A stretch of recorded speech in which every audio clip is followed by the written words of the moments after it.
नमस्कार, India news पर आपका स्वागत है। मैं हूं अनिल ठाकुर। हिमाचल में आर्थिक संकट के बीच सत्ता पक्ष और विपक्ष जो है लगातार आमने सामने हैं। आरोप प्रत्यारोप का दौर जारी है। नेता प्रतिपक्ष जयराम ठाकुर ने मुख्यमंत्री सुखविंदर सिंह सुक्खू पर कर्मचारियों की भविष्य निधि को गिरवी रखने के गंभीर आरोप लगाए हैं। जयराम ठाकुर ने कहा है कि सीएम सुक्खू ने कर्मचारियों की भविष्य निधि को गिरवी रखकर कर्ज लिया है, जिससे कर्मचारियों की आर्थिक स्थिति पर बुरा असर पड़ रहा है। उन्होंने कहा कि सरकार ने कर्मचारियों को वेतन 5 तारीख को और पेंशनर्स की पेंशन को 10 तारीख को देने के निर्देश ट्रेजरी को दिए हैं। ये आरोप भी गंभीर आरोप जयराम ठाकुर ने लगाए। साथ ही उन्होंने चेतावनी भी दी है कि इससे कर्मचारियों को गंभीर समस्याओं का सामना करना पड़ेगा, क्योंकि उन्हें हर महीने कई वित्तीय जिम्मेदारियों को समय पर पूरा करना होता है। 18 महीने के कार्यकाल में सुक्खू सरकार ने 24,000 करोड़ रुपए से ज्यादा का कर्ज ले लिया है। इस साल के अंत तक यह कर्ज 1 लाख करोड़ के पास पहुंच जाएगा। आपको बता दें कि हिमाचल में 100 में से 42 रुपए सिर्फ वेतन और पेंशन पर खर्च हो रहे हैं। मुख्यमंत्री सुखविंदर सिंह सुक्खू ने आर्थिक हालात पर जानकारी देते हुए बताया है कि इस वित्त वर्ष में हर 100 रुपए में से वेतन पर 25 रुपए, पेंशन पर 17 रुपए, ब्याज पर 11 रुपए, कर्ज अदायगी पर 9 रुपए, स्वायत्त संस्थानों की ग्रांट पर 10 रुपए खर्च होते हैं, जबकि बाकी बचे हुए 28 रुपए पूंजीगत व्यय के साथ अन्य गतिविधियों पर खर्च किए जा रहे हैं। ये 100 रुपए का ब्यौरा था। हिमाचल प्रदेश को मिलने वाला राजस्व घाटा अनुदान भी कम हुआ है। वित्त वर्ष 2021-22 में अनुदान के रूप में राज्य सरकार को 10,000 करोड़ रुपए मिलते थे, जबकि वित्त वर्ष 2025-26 में यह अनुदान घटकर 3,000 करोड़ रुपए रह जाएगा।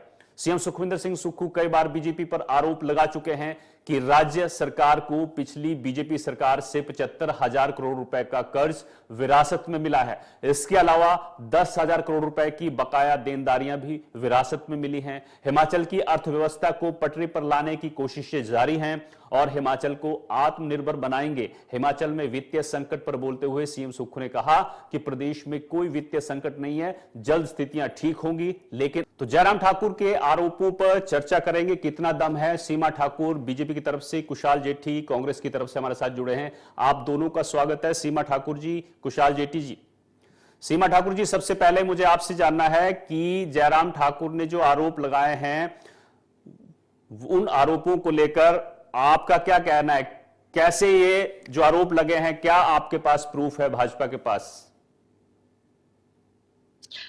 जी, सबसे पहले तो सभी दर्शकों को मेरा नमस्कार। देखिए, जयराम ठाकुर माननीय पूर्व मुख्यमंत्री और नेता प्रतिपक्ष जी ने जिस तरह की बातें जो हैं वो सदन में रखी हैं कर्मचारियों के हित के लिए, तो उसमें बिल्कुल सही रखी हैं। आप देख लीजिए जो इस समय हालात हैं हमारे प्रदेश के, अगर जिस तरह की बातें ये खुद अपने मुंह से स्वयं जो है इनके प्रवक्ता भी बोल रहे हैं और माननीय मुख्यमंत्री सुखविंदर सिंह सुक्खू जी भी इस बात को कह रहे हैं। वो उन्होंने जो है सबसे पहले तो 25,000 करोड़ जो है हम लोग इस समय हिमाचल जो है लोन के मामले में पहुंच चुका है, जो कि पहले हमारा अगर हम एचपी के पूरे कर्ज की बात करें तो 73,000 करोड़ था। उसके बाद अब 88,000 करोड़ जो है वो जो है पूरा हमारे ऊपर जो है लोन आ चुका है। और अगर हम सीएजी और रिजर्व बैंक ऑफ इंडिया की बात करें तो वो कह रहे हैं कि आने वाले अगले समय तक जो है 95,000 करोड़ जो है पूरा जो हमारे ऊपर कर्ज है वो हिमाचल के ऊपर आ जाएगा। और जिस तरह का इन्होंने जब अभी इन्होंने मीटिंग्स भी की और जिस तरह के इन्होंने पहले लोगों को चुनावी वादे किए थे, कहा था कि हम 130 यूनिट बिजली जो है फ्री देंगे, लेकिन बाद में इन्होंने 125 यूनिट बिजली भी थी उसको भी काट दिया। जो इन्होंने महिलाओं की बात की थी कि हम 1500 देंगे, तो ये लोग इनका ही कहना है कि हमारे पास इतना बजट नहीं है कि हम महिलाओं को 1500 रुपए दे सकें, तो इन्होंने उसमें कैटेगरीज डाली। और उसके बाद जो है जो इन्होंने 22 लाख महिलाओं को 1500 देने की बात की थी, उस पे मात्र इन्होंने 54,000 महिलाओं को ही 1500 रुपए दिए। और उसी के साथ साथ उन 54,000 महिलाओं में भी अब ये छंटनी कर रहे हैं उन महिलाओं की जो इन्होंने कैटेगरीज रखी थी उसमें कि क्या उसको फुलफिल करती हैं या नहीं। और उसके बाद इन्होंने बहुत सी ऐसी बहनें हैं जिनके अकाउंट से उन्होंने उनको रिकवरी करना उन पैसों का शुरू कर दिया है। और साथ ही साथ इसी तरह की है। आप देख लीजिए 1 तारीख हो गया, लेकिन अभी तक जो है इनको जो है पे है वो नहीं आई है सरकारी कर्मचारियों के। 11 बजे तक जो है अकाउंट में इनको मैसेज आ जाता है, इनको मोबाइल फोन पे कि आपका जो है अकाउंट में आपकी सैलरी आ गई है, लेकिन वो नहीं आई है अभी तक। उसी के साथ साथ आपने देखा होगा कि पिछले दिनों जो है सेक्रेटरीट में जो हमारे सचिवालय है उसमें भी किस तरह के धरने जो है कर्मचारियों द्वारा दिए गए, उनकी भी जो डिमांड्स थी वो ये फुलफिल नहीं कर पा रहे हैं। तो प्रत्येक तरह के, अगर मैं कहूं, इस समय हिमाचल जो है बहुत बुरी परिस्थिति से इस समय गुजर रहा है, और उन सब परिस्थितियों को ध्यान में रखते हुए आप खुद ही आम जनता अंदाजा लगा सकती है। जिस तरह से डिपुओं का जो राशन मिलता है उस राशन में इन्होंने सब्सिडी को खत्म किया, उसको महंगा कर दिया। इन्होंने जो है सीमेंट का कट्टा जो हमारा पहले 300 कुछ रुपए का आता था, आज अभी उन्होंने उसमें धीरे धीरे करके आज 150 रुपए वो ज्यादा बढ़ चुका है। डीजल के दाम जो है लेकिन देनदारियां आपने विरासत में दी हैं, ये तो सीएम सुक्खू कह रहे हैं। सीमा ठाकुर जी क्या बोल रहे हैं, मुझे पता क्या बोल रहे हैं। देनदारियां जो हिमाचल पर छोड़ के गए हैं वो बीजेपी छोड़ के गई है, ये सीएम सुक्खू आरोप लगा रहे हैं। देखिए, मैं इसमें कांग्रेस के उनको करेक्ट करना चाहूंगी कि देनदारियां तो जब माननीय जयराम ठाकुर जी ने संभाला था हिमाचल में कार्यभार मुख्यमंत्री का, तब 52,000 करोड़ रुपया माननीय वीरभद्र सरकार छोड़ के गई थी उन पर देनदारी देने के लिए, कर्ज, और साथ ही साथ 12,000 करोड़ वो अन्य देनदारियां छोड़ के गई थी। और हमने तो लोन भी बहुत कम लिया था भाजपा की सरकार ने, और उसके बावजूद जो है हिमकेयर योजना जैसी योजनाएं लोगों को दी, गृहिणी सुविधा जैसी योजनाएं दी, और हमने शगुन योजना जैसी योजना दी। इन्होंने तो वो सारी योजनाएं खत्म कर दी। लोगों को जो इन्होंने बेनिफिट्स थे वो तो इन्होंने सारे खत्म कर दिए। अगर इतनी ही देनदारियां हमने रखी थी और इनको इतना ही मुश्किल हो रहा है चलाना, तो मैं पूछना चाहूंगी जो कामगार बोर्ड का अध्यक्ष होता है उसकी सैलरी जो 30,000 होती है, लेकिन परसों की अभी बैठक में इन्होंने उसको 1 लाख रुपए कर दिया। तो इतनी क्या मजबूरी आ गई है? 6 सीपीएस अगर क्यों बनाए गए, अगर हमारे इनके ऊपर इतना ही कर्ज था और हम इतनी। चलिए मैं आपके पास आऊंगा, आपके सवाल का जवाब कुशाल जेटी से ले लेते हैं। क्यों लगा रखी है? हाँ, कुशाल जेटी भी कांग्रेस की तरफ से हमारे साथ जुड़े हुए हैं। कुशाल जेटी जी, देखिए ये आरोप जयराम ठाकुर ने लगाए हैं कि जो कर्मचारियों की भविष्य निधि है अब उसको गिरवी रखकर कर्ज लिया जा रहा है, जो पेंशन है, जो वेतन है वो महीने में 5 तारीख को मिला करेगा और 10 तारीख को पेंशन मिला करेगी। ये तमाम आरोप जो है आप पर लगे हैं, क्या कहना है आपका? देखिए, ऐसा कि जयराम ठाकुर जी ने जो कहा है ये सनसनी फैलाना जयराम ठाकुर जी की फितरत में शामिल हो चुका है। जब से ओपोजिशन के अंदर भारतीय जनता पार्टी है, जयराम ठाकुर जी ऐसे ऐसे आरोप लगाते हैं ताकि हिमाचल प्रदेश में, देश में सनसनी फैले। उसी सनसनी का नतीजा है कि माननीय मुख्यमंत्री जी ने एक बहुत अच्छी पहल करी थी कि 1 मिनट सीमा जी, आप अपना मोबाइल रोटेट कर लीजिए, बोलिए, आप बोलिए। माननीय मुख्यमंत्री जी ने एक अच्छी पहल कर दी कि हिमाचल प्रदेश के अंदर 2 माह तक वो अपना वेतन, अपने मंत्रिमंडल का वेतन, एमएलओ का, चेयरमैन का वेतन उन्होंने रोक लगाई या नहीं लेंगे, अपने इनके सभी के वेतन को ऊपर रोक लगाई है। लेकिन भारतीय जनता पार्टी ने उस चीज को ऐसा प्रचारित किया पूरे नेशनल टेलीविजन के अंदर कि जैसे हिमाचल प्रदेश फाइनेंस आपातकाल के दौर से गुजरा है। ये तो मुझे वैसे ही याद लगता है कि जैसे कोई विदेशी आते हैं भारत के अंदर, वो किसी एक स्लम एरिया का या झुग्गी झोपड़ियों का जो है वो पिक्चर बनाते हैं और अपने देश में जाकर दिखाते हैं कि देखो हिंदुस्तान में कितनी गरीबी है। और वही भारतीय जनता पार्टी ने किया कि हिमाचल प्रदेश की ऐसी स्थिति इन्होंने दिखाई। इनको शर्म आनी चाहिए भी हिमाचल प्रदेश के बसिंदे हैं, हिमाचल प्रदेश की ऐसी स्थिति नहीं है। एक अच्छा कदम माननीय मुख्यमंत्री जी ने उठाया और मुख्यमंत्री जी ने कहीं नहीं कहा कि हिमाचल प्रदेश में अभी आपातकालीन हिमाचल प्रदेश की परिस्थितियां गुजर रही हैं। हिमाचल प्रदेश में जैसे सीमा ठाकुर जी ने कहा है कि हिमाचल प्रदेश को विरासत में 75,000 का करोड़ जो कर्ज मिला है, अभी सरकार बने हमारे 2 साल हुए, लेकिन जो जयराम ठाकुर जी ने पिछले अपने 5 वर्ष के अंदर जो हिमाचल प्रदेश का जो वित्तीय एक संतुलन होता है, उस वित्तीय संतुलन को अगर किसी ने बिगाड़ा तो श्रीमान जयराम ठाकुर जी ने बिगाड़ा। आप हमें बताइए कि हिमाचल प्रदेश के अंदर जो केंद्र में इनकी सरकार है, पहले तो डबल इंजन की सरकार, ये पे एक इंजन कट गया, कांग्रेस की सरकार हिमाचल प्रदेश के अंदर है। 1 वर्ष के अंदर हिमाचल प्रदेश के अंदर 2 आपदाएं आई। और किसी भी पहाड़ी क्षेत्र के अंदर और छोटे प्रदेश के अंदर ऐसी आपदा आना, हिमाचल प्रदेश की वित्तीय स्थिति खराब होना स्वाभाविक है। कोई भी प्रदेश हो, चाहे उत्तराखंड हो या कोई भी नॉर्थ ईस्ट का जो पर्वतीय क्षेत्र है, अगर उसके अंदर आपदा आएगी तो नेचुरली उसके वित्तीय संस्थान जो है उसकी वित्तीय स्थिति बिगड़ेगी। लेकिन केंद्र सरकार का क्या फर्ज बनता है? केंद्र सरकार ने 9,042 करोड़ का जो पीडीएफ का हमारा पैसा पड़ा है वो उसमें से 1 रुपया पैसा इन्होंने दिया। जो एनपीएस के तहत हमारा 9,200 करोड़ रुपया सेंटर के पास पड़ा है वो 1 रुपया इन्होंने नहीं दिया।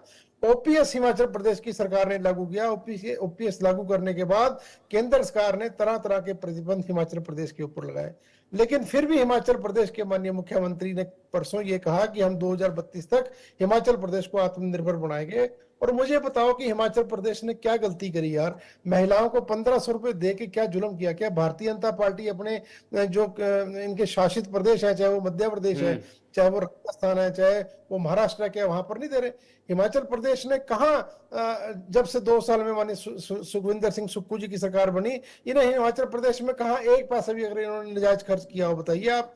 लेकिन जिन्होंने पिछले 5 वर्ष के अंदर जयराम ठाकुर जी ने जितना पैसे का दुरुपयोग इन्होंने पिछले 5 वर्ष में किया, उसका जो है उनको अगर आर्थिक स्थितियां सुधारने के लिए माननीय मुख्यमंत्री जी लगे तो उसमें ये सुधार, ये जो 2 महीने का वेतन उन्होंने रोका, जो भारतीय जनता पार्टी ने नेशनल चैलेंज के ऊपर इसको एक त्रासदी बनाकर पूरे प्रदेश में प्रचारित किया, वो एक सुधार की ओर बढ़ने वाला एक कदम था।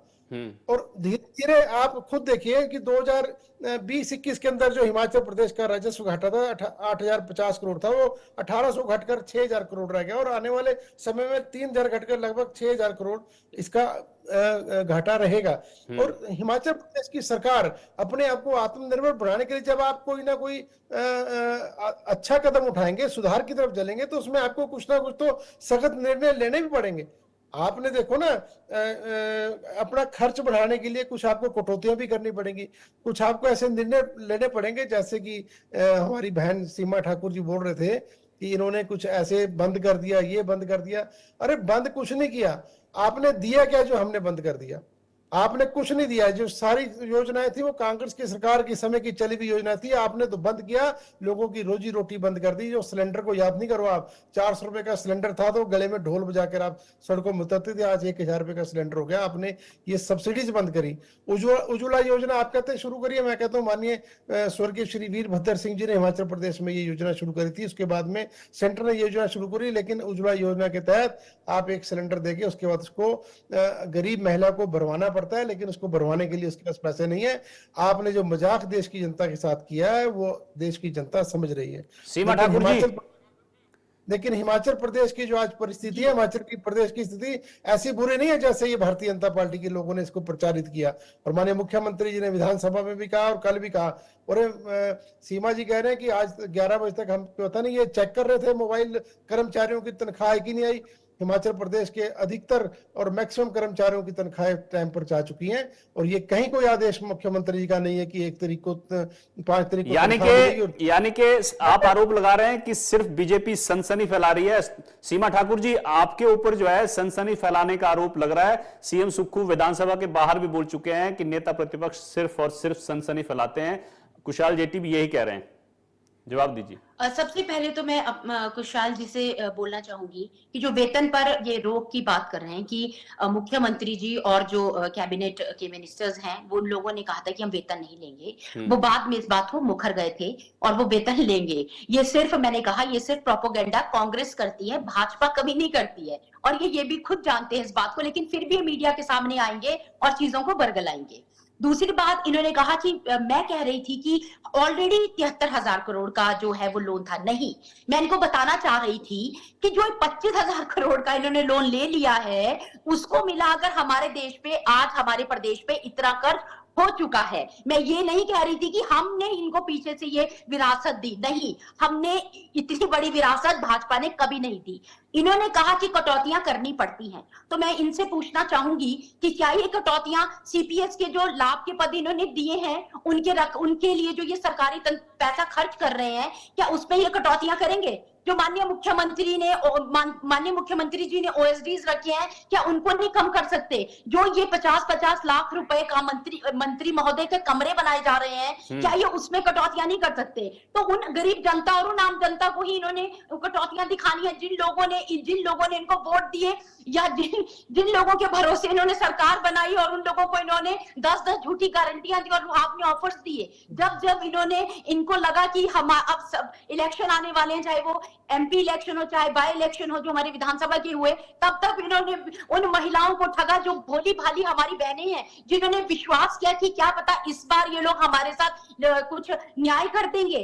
तो देखिए, कांग्रेस जो बातें कह रही है, मुझे तो शर्म आ रही है। और जिस तरह की बातें कह रहे हैं कि माननीय वीरभद्र सिंह जी ने वो गैस की सुविधा चलाई थी, वो सब जानते हैं कि तब किस तरह की बंदर बांट होती थी, भाई भतीजा बात होता था, एक पंचायत में एक गैस चूल्हा आता था और किस तरह ये अपने कांग्रेस के लोग अपने ही कार्यकर्ताओं को उन गैस चूल्हों को बांटा करते थे। तो कृपया करके उन सब चीजों को ये माननीय प्रधानमंत्री आदरणीय श्री नरेंद्र मोदी जी द्वारा चलाई गई योजनाओं के साथ और माननीय पूर्व मुख्यमंत्री आदरणीय जयराम ठाकुर जी द्वारा चलाई गई योजनाओं के साथ ना जोड़ें, क्योंकि भाजपा ने कभी भी किसी के साथ कभी भी दोगलापन नहीं किया, निष्पक्ष होकर उन्होंने लोगों को जो है सुविधाएं दी हैं। और आज जब तो सत्ता में रहे तब भी दी, और आज भी की भी अगर मैं बात करूं तो जयराम ठाकुर जी आज भी विपक्ष में बैठकर जो है आम जनता की उसके लिए भलाई के लिए जो वो लड़ाई लड़ रहे हैं। अगर ये इतने ही, मैं तो कहती हूँ कांग्रेस लोकतंत्र की हत्या कर रही है इस समय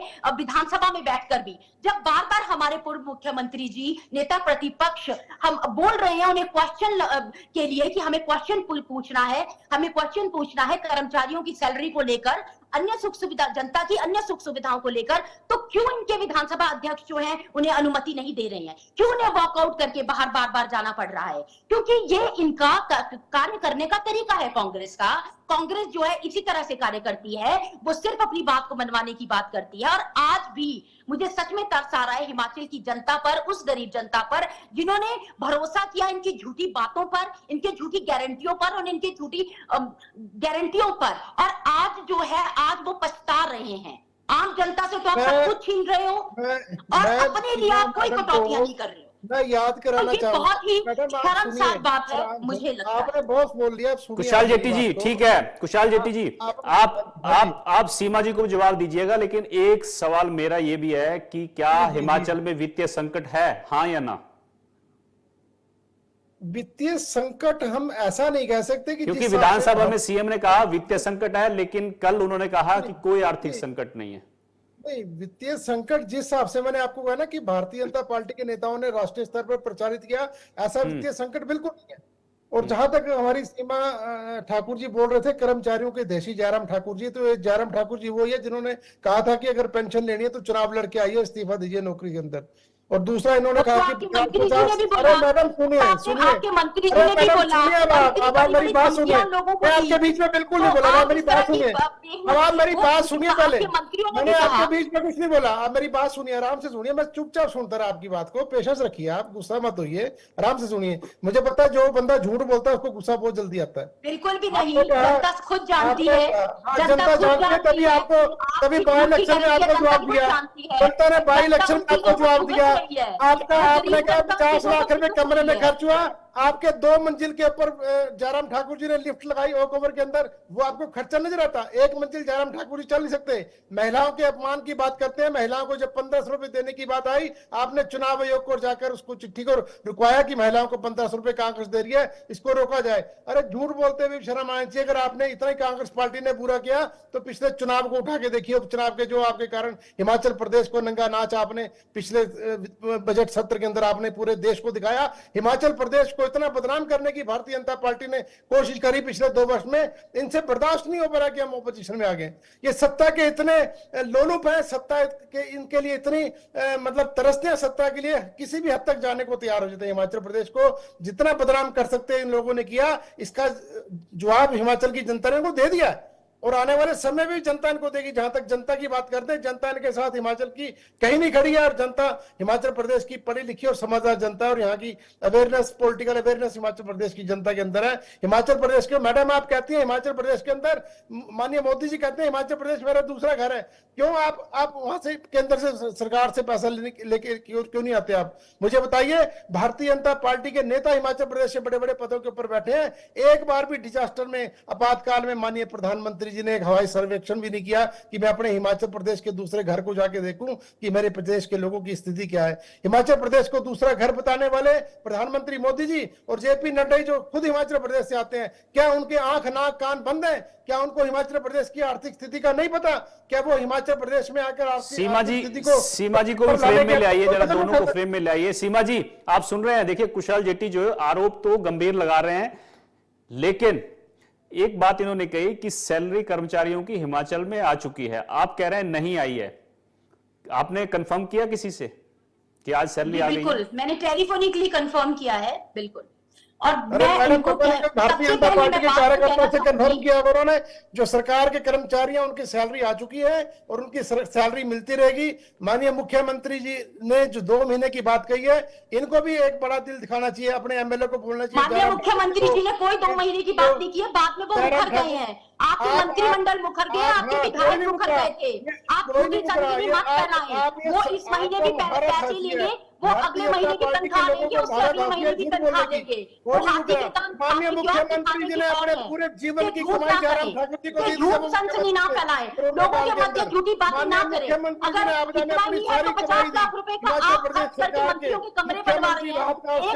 1 करोड़ रुपए खर्च करके आप लोग जो है नए अपने लिए भारतीय जनता पार्टी के बनवा रहे हैं, और आप इस तरह की बयानबाजी कर रहे हैं। मुख्यमंत्री राहत कोष में बताइए 1 रुपया भी कभी भी इसी एमएलए ने मुख्यमंत्री राहत कोष में भारतीय जनता पार्टी के एमएलए या मंत्री ने दिया हो? माननीय ऐसा मुख्यमंत्री पहली बार है हिमाचल प्रदेश में, पहली बार माननीय मुख्यमंत्री सैलरी काटी जाती है। आप किस तरह की बातें कर रहे हैं? आप क्या बयानबाजी कर रहे हैं? आप बिल्कुल ही आपको बिल्कुल नौसिखी वाली बातें कर रहे हैं। मुझे लगता है आप या तो अपने सनसनी फैलाते हैं। बिल्कुल चर्चा करकर नहीं आती है, क्यों नहीं देते हैं? एक महीने का तो एक महीने की सैलरी जो है विधायकों के उससे काटी जाती है, दी जाती है। झूठ मत बोलिए। बढ़ेगा, हिमाचल प्रदेश आत्मनिर्भर बनेगा सुक्खू जी के नेतृत्व में। लेकिन जो बेड़ा गर्क भारतीय जनता पार्टी ने किया पिछले 5 वर्ष के अंदर, बेड़ा गर्क सिर्फ कांग्रेस ने किया है। सुधार होगा। बेड़ा गर्क कांग्रेस ने किया है, बेड़ा गर्क सिर्फ कांग्रेस कर रही है। ये नई के लिए आ रही है, XUV700 गाड़ियां आ रही है, नई गाड़ियां जो लोग के नंबर लगे हुए हैं गाड़ियों में,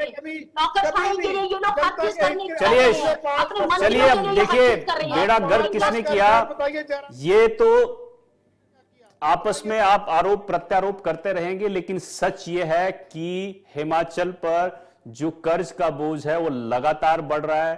कर्मचारियों की सैलरी आती रहनी चाहिए, टाइम पर आती रहे तो वो कर्मचारी खुश रहेंगे। लेकिन सवाल यह है कि आत्मनिर्भर हिमाचल कैसे बनेगा। हालांकि मुख्यमंत्री कह रहे हैं कि हम जल्द ही हिमाचल को आत्मनिर्भर बनाएंगे और सुधार जो है अर्थव्यवस्था में राजस्व बढ़ाने के लिए सुधार जो है वो लगातार किए जा रहे हैं। लेकिन विपक्ष आरोप लगा रहा है कि आने वाले टाइम में जो है आर्थिक हालात और भी खराब होंगे। फिलहाल मेरे साथ इतना ही। आप देखते रहिए इंडिया न्यूज। नमस्कार।